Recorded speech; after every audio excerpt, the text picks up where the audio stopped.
Hello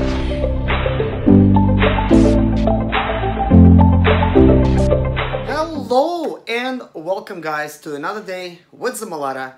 In today's video, as you can see, I'm getting the drywall done, I guess. It is getting done. It is a little bit slow, surprisingly slow, because I like to work fast and I don't know what's going on besides the point that I'm just not experienced, I guess. But anyways, that's not what I want to talk to you guys about. That's why I'm kind of like not even recording, be doing this. I'm just sort of like working, listening to audiobooks and stuff like that. I just got off the phone with one of you guys. His name is Hans, so shout out to you, my friend.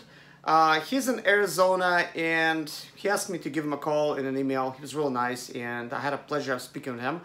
And he's a pretty successful guy, 25 years old, and he's pretty smart. He's got his head on his shoulders, and he's trying to get into the expediting thing, but he currently does have his own business, which is local. He does some kind of moving, you know, professional with a couple other guys, you know, so good for you at 25. That's amazing. So along with some of you guys, you've been asking me to make another video of some more information on getting started and purchasing the van. So our topic for today is going to be first vans. Like, why would you need to pick up a certain type of van? And we're gonna look at the expenses, because it's really important, because your choice of a van is either gonna make you or break you. It is that important. And this is actually something I talked to Hans with, and we talked a little bit over an hour. I had a pleasure of obviously, you know, talking to him and stuff, and I hit a lot of good points when it comes to this business, because I am trying to kind of like package it all up and just give it to you guys and say, hey, here, this is all you got to do, you know, to actually do this type of business. Unfortunately, I cannot really package it all up in less than an hour, because there's just so much to tackle with this business, and especially I've been doing this now for 12 years. I know a lot of times I say like 11 years. But the time has been going by like so quickly. I started back in 2007. It's already 2019, you know, go figure. So, and I've been married for 12 years. Yeah, actually I've been doing this for 11 years. Oh. Now I have to like think about it. Yeah, so, yeah, okay. I'm getting these two things confused, okay? I've been married for 2 years because I got married in 2006 in Russia. And my wife, she flew in 2007. And yeah, that's actually when I got into expediting. So sorry guys, I guess the 11-year figure, it is the right figure, but gosh, it feels a lot longer than that. I'm glad it's 11 years though, because that is one more year that I didn't waste. You know, because it's really important to go forward in life for me, guys. It's important to stay moving, and I'm not just saying that. Life is short. It is so limited, that unfortunately, if we don't do it right the first time, we're not going to get another shot. So if you're going to be doing this business, might as well do it right. And I wish somebody would talk to me when I was getting started and told me what I'm getting ready to tell you guys, and what I told Hans, and what I've been really talking about on this channel. It really does matter if somebody else went in front of you and they did this, and they know what they did wrong, and you could learn from their mistakes, like you could learn from my mistakes, instead of doing your own mistakes. As some of you guys know this, in a year and a half after purchasing my Sprinter for a payment, the economy crashed in 2009. And I lost my Sprinter van. You know, so I don't want you to guys lose your Sprinter van, because if you're thinking, huh, this guy seems like he's pretty successful, but he lost a van, must not know what he's talking about. Well, I actually, well, consider what you want, but I know you guys are not thinking that. You guys like me, and we're all friends here, and you know, it's all cool. But anyways, yeah, good things happen. No, bad things happen to good people. I was gonna say good things happen to bad people. I should be like, yeah. Unfortunately, that's true as well. And you might be wondering, why is these jerks, they're rich and I'm poor and I'm a nice guy, you know? But it's not all because you're being nice or you're being, you know, not nice. It all matters what kind of decisions that we make. We could think positive all we want, but if we're going to make the wrong kind of choices in life, step by step wrong kind of choices, well, guess what? Years will pass and you get me like thinking, where did all my years go? Why am I still in this predicament? I thought I'm going to be a millionaire by this time, but I'm not. And I would hate to one day wake up and say that. This is why I'm really hustling and try to do everything that I can to be successful, and sometimes ask myself, am I really doing enough? And I know what some of you guys are saying, Serge or ZIMALETA, are you kidding me? You're already doing a lot. Not by some means, because I just got off the phone with one of my best friends now. His name is also Serge. He happens to be a millionaire, and he's my mentor. Proud to say that to you guys. There is some other guys that watch my channel, real smart guys, that also mentor me, successful businessmen and stuff like that, and some more that have contacted me, and it's been, I guess, difficult for me to try to contact everybody and kind of like get in touch and get our own kind of like little motivational think tank group or whatever. I think it's important. I need mentors, and I also need to be a mentor for some of you guys, because some of the stuff you're trying to do, I already done that. And I could tell you what went wrong or what went right. Keep hearing noises of cars closing doors and I don't see nothing. But anyways, yeah, got off the phone with Serge, and this is what he said. It was the craziest thing. He says, I installed like 44 sheets of drywall from 5 a.m. and I think it was like, I don't know, 8 p.m. In the evening. Still light out, so maybe it was like less than that. I really didn't look at the time. And I'm thinking, what? You installed 44 sheets of drywall. And not only that, he mudded everything already. And I know what you're thinking. You're thinking, that's a lot of drywall, but what is a millionaire doing installing the drywall himself? But guess what, guys? There's nothing wrong with it. And he's got a team of professionals. They do the stuff for him, but every once in a while, he likes to monitor the situation, and he likes to get his hands dirty. So there's nothing wrong with trying to work hard. And the way I see it is, these millionaires that like made their millions in their generation themselves, they know the hard work that needs to go in to some of that stuff. And sometimes you still want to feel like you're getting your hands dirty. You're still doing what you love, because you're not going to become a millionaire by doing something you hate. That's just not going to happen. You're going to get burned out really quickly, and before you know it, you're thinking, man, what the heck am I doing here? Like, why am I really doing this? And you're just going to quit. You're going to give up. And that's why a lot of smart people, they will recommend you say, hey, what kind of skills do you have? Focus on those things. Like, if you have a talent in something, then possibly that's actually what's going to make you successful. That's what's going to make you rich. Focus on your strengths, not weaknesses, and take that and build upon that, because we're all different. We sometimes need a little kick in the butt and, you know, get going. Believe me, I needed that many times, you know, in order to move on to the next point.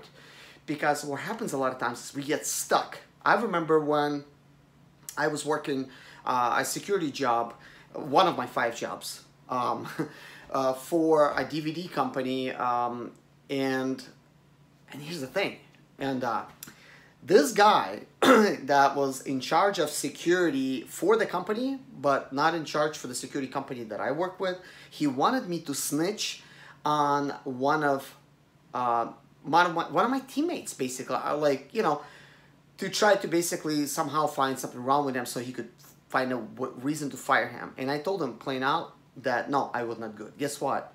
He fired me, basically. He contacted my own security company, and it took him maybe like a couple weeks, but he was able to do that because I refused to try to snitch, because that's not the kind of person that I am. And I'm thinking, gosh, like, I never had to do that for anybody, and I'm not going to start now, because, man, that's just not the type of guy that I am.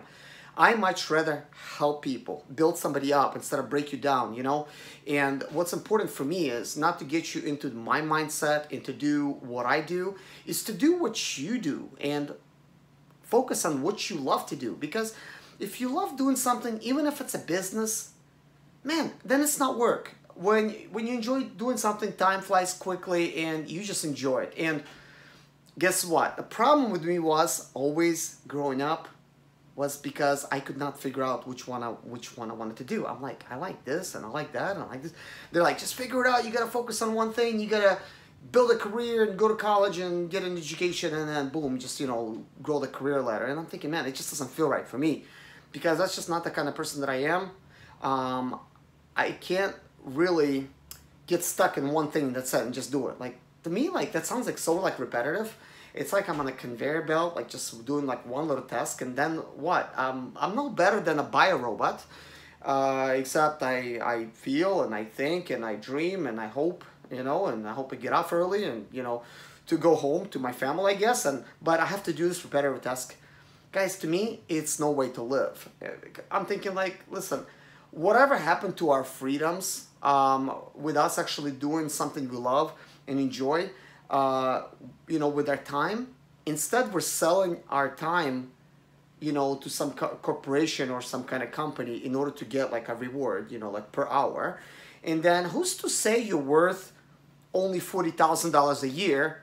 Let's say you're getting paid that much. I know some of you guys that's watching, you're probably getting paid maybe 20, 25,000, maybe, you know, a little bit less, or maybe you're not even get paid nothing. But a lot of you guys maybe think, man, $40,000, that would be amazing. But I'm thinking, listen, why are you worth only $40,000? You're worth a lot more. You're priceless. And you know, then you add your years up. It's not like you have unlimited span of years that you could live. You don't have that. So why would you only be worth like a certain amount just to get by? Of course, on the other hand, if you're completely happy with being worth a certain amount just so you could pay your bills and stuff, that's fine. But I certainly don't think like that. And I think many of you guys will agree, what's more important, like your time, and you get like, and if you spend your time, you're actually getting like a lot of money for that time. And it's always been a choice of mine to try to find a way to spend less time, but make more money doing it. And I know I'm talking to you guys here, and I have some ad revenue coming in from some of these commercials that you guys are skipping or maybe watching. But getting to this next point, I remember when I was a kid and I was like, you know, I was looking how my parents were like struggling and stuff, you know, like, and they were constantly like in debt, and there's nothing wrong with it, you know, but that's just the way it is. Well, that's the way we accept it, that it is. It don't have to be like that. And I was thinking, man, I don't want to be like that. Like, I don't want to be in debt and stuff. And one of the things that I used to do is talk a lot. And I know what you're saying. You're like, you're still talking a lot. And I've been getting a lot of comments. And they're probably hateful comments saying, you talk too much. And I say, thank you. Because yes, I do. I acknowledge that. And I enjoy talking. But as you guys know, I'm not just blabbering, you know. I do have some important points. And one thing about, I guess, my channel is I do me. That's what I do. I'm not trying to be anybody else. I'm only me, and a lot of times I was thinking, man, it feels like it's just not enough. I'm not doing enough for my channel. But then I think about it and I'm thinking, wait a minute, I am being me, and then it's me. And there's nothing I could do about it except just to be me. And if I get accepted the way that I am, you know, as your friend, you know, because I am your friend. I'm talking to you like I'm your friend. I'm not talking to a camera here. And you guys see that. Like, I look right through my camera. Like, I'm not really looking at it like as in like thinking, oh, I'm just talking to myself. No, I talk to you guys. And that's really important for me, is to, you know, open up to you guys, open up my heart, you know, and let you guys know everything, you know, like the way things, you know, really is, instead of just like sugarcoating everything, you know, and stuff like that. Sure, you got to look positively at everything, even like bad situations. And I'm not just saying that. You have to. Like, you have to kind of be thankful for what you got in order to say, hey, I'm happy where I am, but there's something I could do to grow a little bit more, to just keep growing, you know? And that's what's really important. You just got to fix a little bit by a little bit, a little bit by a little bit. And that little bit that you do will impact you in a big way. And one of the things that I want to do through my channel, and this is the reason I talk a lot. I mean, that's the way I was born. I like always talk a lot. And I did mention this to Hans, and I mentioned this to sometimes to some of my friends. And I mentioned it before on this channel. I actually want to be a motivational speaker. I want to be one of those guys that goes up on the stage and speaks to, like, I don't know, 50,000 people. Somehow that does not sound a lot anymore, because I do have already over 1.5 million views. And to me, that's amazing. I certainly can't brag about it because I wish I would have that on one video. I don't. There's plenty of guys that have that on one video. Right now, I'm just going to be happy with couple thousand views on one video, but of course you guys seen that I have 15, 20, 30,000 views on some videos, and one of my channel, one of my videos on my channel, it's got like already like over 230,000 views on a single video, which is really important because before even starting my YouTube channel, my biggest dream was to get paid for talking, and that's actually what I forgot, like I got off track. That's what I was gonna tell you. When I was a little kid, and I see my parents struggling and stuff and paying their bills, I said, and I knew that I liked to talk, and they would tell me, Serge, you talk too much. Oh, you're hurting their ears. You're talking too much. Like my sister says, Serge, you're too loud. You know, and basically, gosh, excuse me. This time I'm prepared. Yeah, I've been working in here. There's I guess a little bit of dust, even though I haven't been sanding. I just been doing these windows and this drywall here. But anyways, I told my mom, she always respect me. Like if anybody didn't respect me, my mom always respected me. She always had my back, and she always appreciated me for who I am. And I told my mom, I said, listen, I know I talk too much. I said, but wouldn't it be great if I could get paid for talking? And she laughed at me and stuff, and she said, yeah, you know. But I knew what she was thinking. That's not gonna happen, you know. But I guess it did happen because I am getting paid now for talking to you guys, even though I would completely do it free.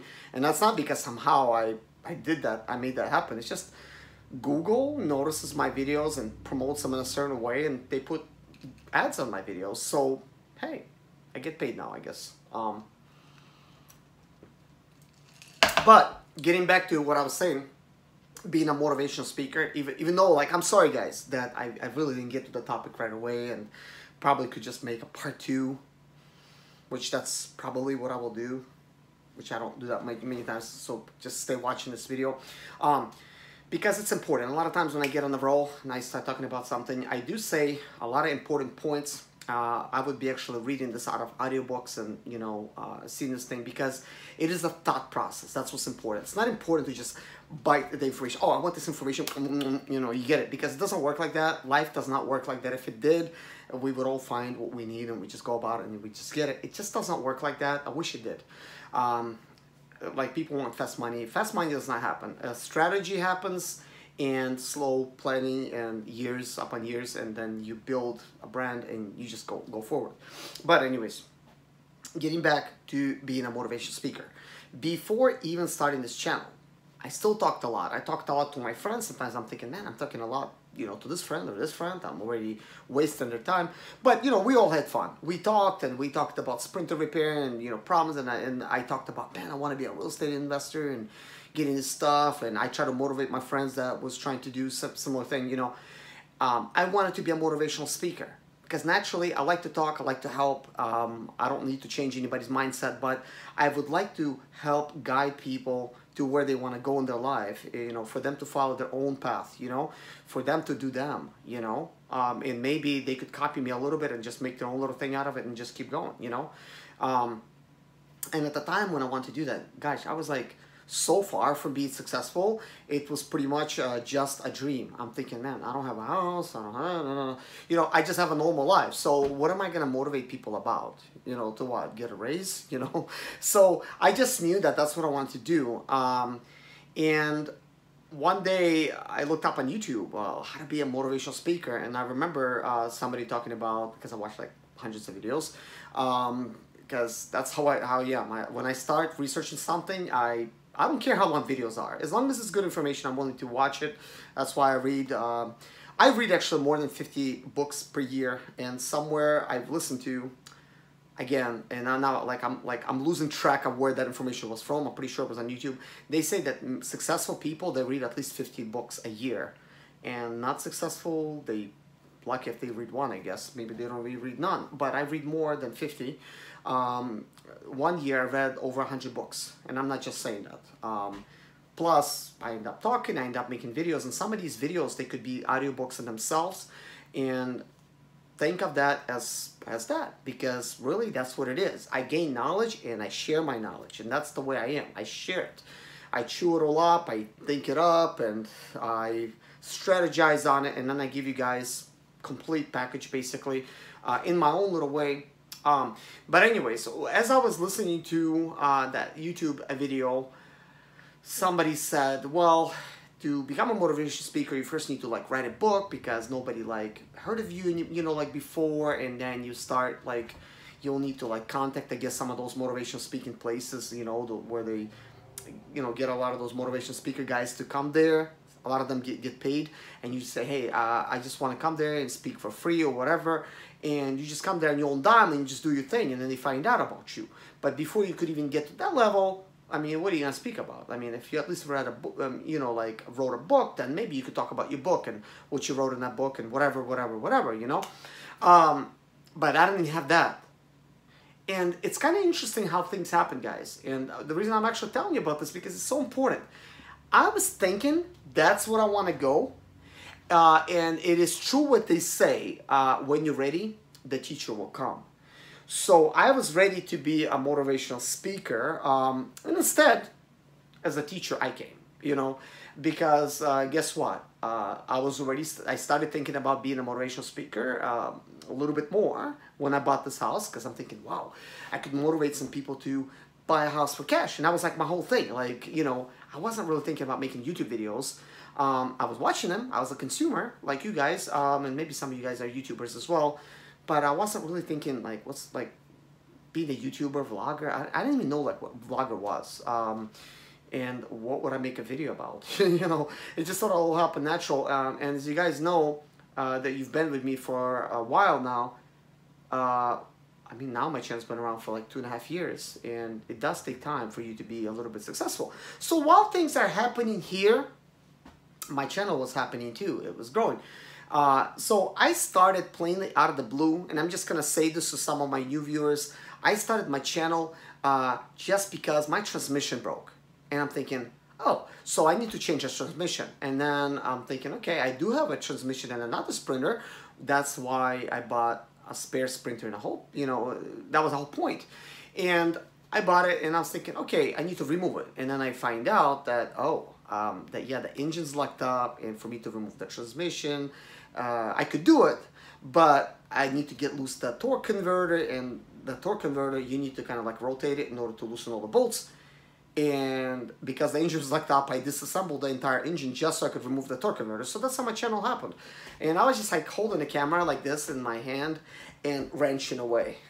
And I had gloves on, and then I would like set the camera down, remove my gloves, and then like stop it or whatever, get another tool, turn it on again, new gloves. I would go like to like a box of gloves for like one video.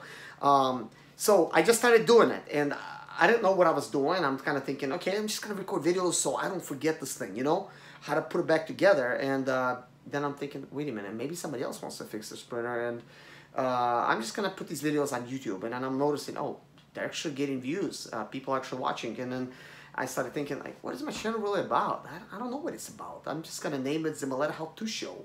Why not? And then later on, I upgraded to ZIMALETA How To Show and unboxing. And apparently my unboxing videos did kind of well.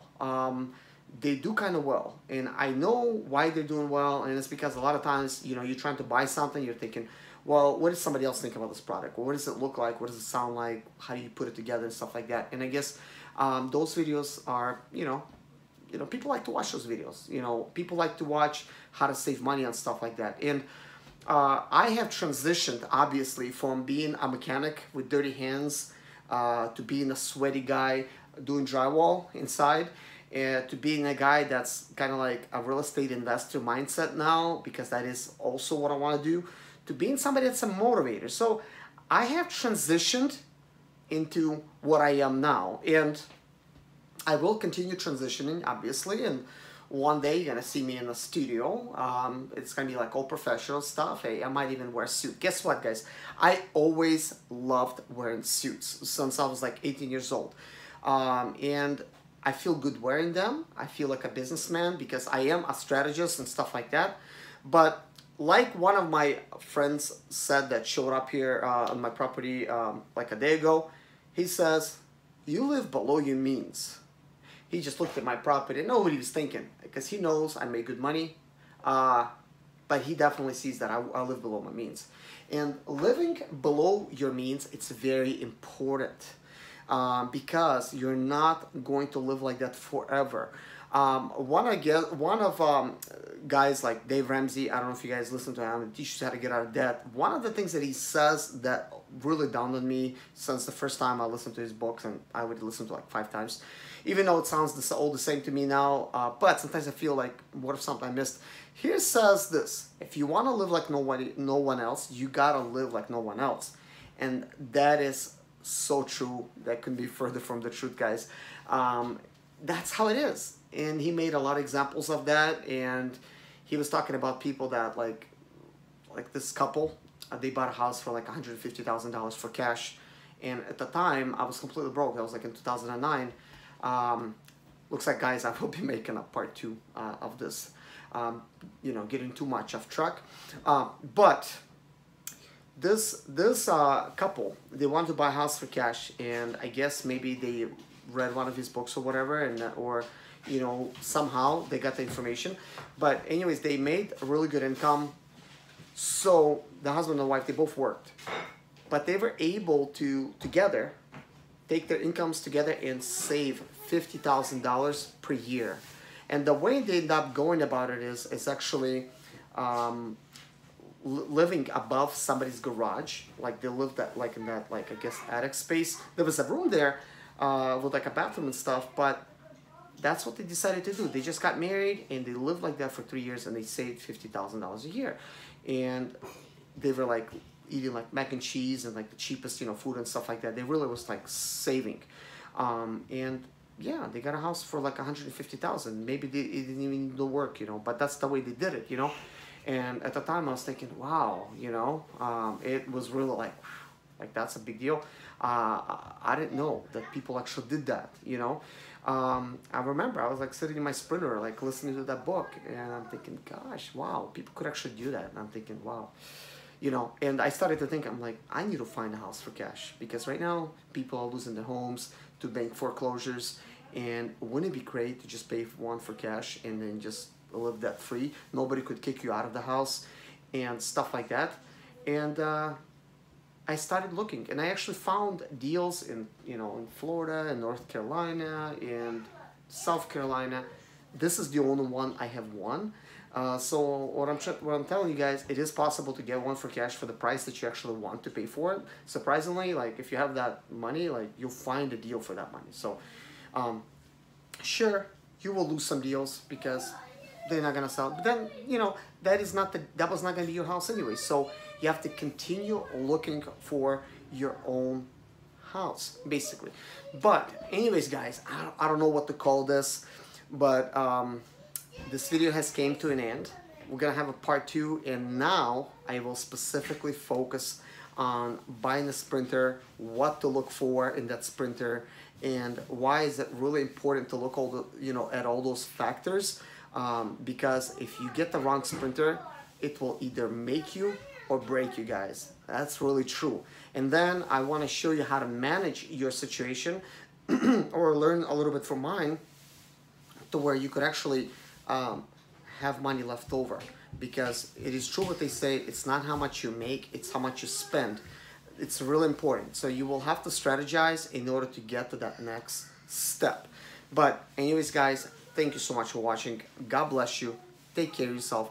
I really hope you guys will be successful in your life, in your business or career, whatever you're trying to accomplish. As long as that's what you want to do, I want you to be successful doing it, because, you know, not everybody's gonna try to like build their own business. A lot of times there's nothing wrong with having a career.